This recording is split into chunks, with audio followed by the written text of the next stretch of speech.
Hello, everyone, and welcome to a new kind of review. These are kind of like just live thoughts. Sometimes the footage will be relevant to the thing I'm reviewing, whether it's a movie or a show, or in this case, a game. Sometimes it'll just be live game review footage, but I thought instead of waiting to make a bunch of edited content that sometimes I could just do a little bit of a live demonstration and share my thoughts about something. So this is going to be something new that I'm going to be trying here and there alongside the shorts and alongside the edited uploaded content. So this is kind of like me getting stuff out while my editor is busy, but me still wanting to do things. Sometimes it might just be a little let's play, sometimes it might be a review, sometimes the game footage might line up with what is on screen. Like, it might, like, be thematically appropriate, and sometimes it might just be a retro game or something to have in the background while I talk about a topic, because I don't want to share copyright, like, strike-worthy things, so, like, movie footage and stuff like that. Sometimes it might just be an indie game or something going on. I mean, people use painting and, like, Subway Surfers and stuff like that, so I might as well just sometimes just use footage of an indie game when I want to talk about something. But today, the footage is relevant, and I'm going to be talking about Teenage Mutant Ninja Turtles Arcade Wrath of the Mutants. So, first off, this is a Raw Thrills arcade machine. This is a machine that you could find at like your local Dave and Buster's, other arcades, and it's a beat 'em up based on the 2012 series, so that's pretty cool. I'm going to be playing as Donnie while we talk about this game, and as you can see, you can definitely tell that this was like an arcade game. You get the ready, you get the countdown, you got lives and continues, and now, as a Turtles fan, I love Turtles movies, I love the beat 'em ups, and I love a lot of Turtles things. Like, Shredder's Revenge was like one of my favorite games that came out in 2022, and I like to revisit it often. And then there's also the Cowabunga collection, which houses Teenage Mutant Ninja Turtles Turtles in Time, which is one of my favorite Super Nintendo games of all time. And I also just love that collection as a whole. But how does this fare? How does Mutant Nightmare fare? And it's a little bit of a mixed bag. There's some good in it, I would say. Like, I like these little, like, comic book effects. I like that they got a lot of the voice cast. You know, you get a lot of fun options. You can do air attacks, you get these smoke bombs, you just fight a variety of foot soldiers, and the presentation's okay. The music is nothing to write home about, but then again, like, for a Raw Thrills machine, like, it's just, like, something that I've, like, aside from the cruising games, I don't really know a lot about, like, what the music variety of some of the Raw Thrills games is, but, like, in terms of this one specifically, it's nothing necessarily great. Now, the presentation, like I said, is a little bit of a mixed bag in the sense that, like, it has some style, but it doesn't go all the way. This is definitely just a fun little arcade game that you can pop a couple dollars into. You have a turtle meter that builds up turtle power, and it gives you an super, and it even summons enemies before they spawn, as you saw there. So it lets you be able to defeat some of the enemies early. Each stage has about 2 bosses. One thing I appreciate is that this is fully voice acted. Like, there's a lot of, like, turtles saying different catchphrases. Now, you will hear a lot of phrases repeated, but, like, the fact that all of the enemies and stuff are fully voiced. Now, there are no major cutscenes. There's a lot of static images in terms of this adventure. And this adventure will only run you about, I want to say, like, maybe if you pick this up on console, this adventure will run you about an hour. I would say like 55 minutes to an hour.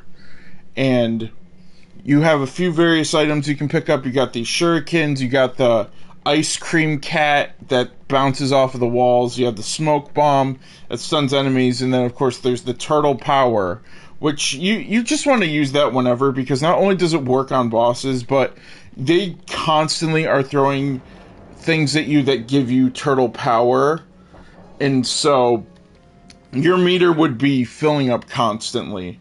In terms of the console game, I guess you have a few quarters on you, because you get 3 lives, because the number 0 counts as a live, and to continue. So basically you get 9 lives per stage. I did not see a single game over in this run. I did not try hard mode. This has an easy, medium, and hard mode per most beat 'em ups. I don't know if there's any secret ending tied to hard mode, but I just did this on normal. I played through this on normal and got through it pretty quickly, about in an hour's time. Oh, no. But it's okay. So, in terms of the continues, the fun thing I like about that is that you do get to pick different turtles when you continue, and you pick up where you left off. So, like, for example, if I got a game over right now with Donnie, I can swap to Leonardo and just keep on going. Now, you do have a couple buddies to help you out as well. As you saw earlier in the footage, you can get Metalhead to show up. There's also Leatherhead, and I'd say the stages go a pretty normal amount of time. I did not get to play this with friends, so I do not know if that would be better. It looks like, from the looks of the menus, that it is very run-of-the-mill, I should say, which is funny because this is a Game Mill production. Game Mill, known for the Nickelodeon Kart Racer, so they do a lot with Nickelodeon. Nick All-Stars Brawl 1 and 2, and other games such as DreamWorks Kart. A lot of kart racers, a lot of licensed properties with Game Mill. And we can't forget the King Kong game that came out in 2023. Never forget the King Kong game. But yeah, this is, in terms of presentation, the menus are kind of just your run-of-the-mill. There wasn't really any title screen music, which really was kind of jarring. As mentioned earlier, the music is nothing to write home about.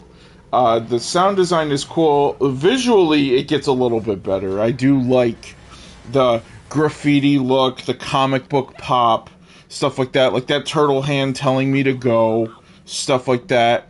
I do enjoy some of the things in this game, and I do like how, you know, playing this game, I can get a continue, and now I can select my turtle. So of course I'm going to go with Mikey. Mikey's probably my favorite turtle, although it's honestly a 3-way tie between Raph, Mikey, and Donatello. But for this game right now, it is retailing at $30, and I am going to say right now, do not pay $30 for this. If you are curious and you want a Turtles beat 'em up, there are better Turtles beat 'em ups on modern console. It is very nice that this is like preserved for the future, because it got a physical release and everything. So it is nice that this game is preserved. You know, you got your power-ups, you got the shell shock, you got the turtle power. So they do enough to try to keep it visually interesting. And every turtle has a different turtle power. I love Mikey's because, of course, it involves pizza. But in terms of this game, I would say wait for a sale. If you are a Turtles fan and you are curious in the slightest, I would say wait for a sale. I'd say this would be worth $15 to about $10 if you can find it on sale. And it will go on sale because it is a Game Mill game. Nick All-Stars Brawl 2 came out in 2023. We are in the year 2024 at the time of this video. And Nick All-Stars Brawl 2 has gone on sale no more than, I want to say, 4 or 5 times already. So this is all a matter of time. So if you are a Turtles fan and you have some friends to play this with, this could be a good way to kill an hour. That's just different. If you are like me and you have played Shredder's Revenge and the Cowabunga collection many times over, then and you want something different, this one is worth looking at just for a little bit. It's nothing special, but it's also very inoffensive. Like, so you can throw your enemies at the screen, you can do the slam. The game is very easy to control. Visually, it's kind of just... You can tell this was an arcade game. You can tell that this was an arcade game that you could play on modern machines. You know the ones. What I mean by modern machines is in like the ones where you swipe the card. It's not quarter based like classic arcade games like Turtles in Time. This is like one of those Turtles machines where you swipe a card and you get one run for 200 credits. Every boss telegraphs their attacks a lot. The visuals are a mixed bag because this is kind of looking like an early PS3 game, but this, again, was just an arcade machine. So I like this for the sake of game preservation. You will not see yourself having a game over, even on like a normal difficulty. Even if you have to use a continue, you will not see yourself getting stuck, because they hand you enough lives and continues to make this really work, and your turtle power meter is always filling up. As it says, prepare for the next stage, you are given a score, and then you move on. There's a leaderboard with the fictional characters like Krang, Karai, Shredder. If you want to, you can pause the video. It's kind of funny because all the characters that are in this game are on the scoreboard, or all the bosses per se. So I guess all the bosses really enjoyed this in the arcade because they have some pretty high scores. You can pick any stage in any order, which I find pretty cool. And then, of course, you have the final stage right there. So there are 6 stages.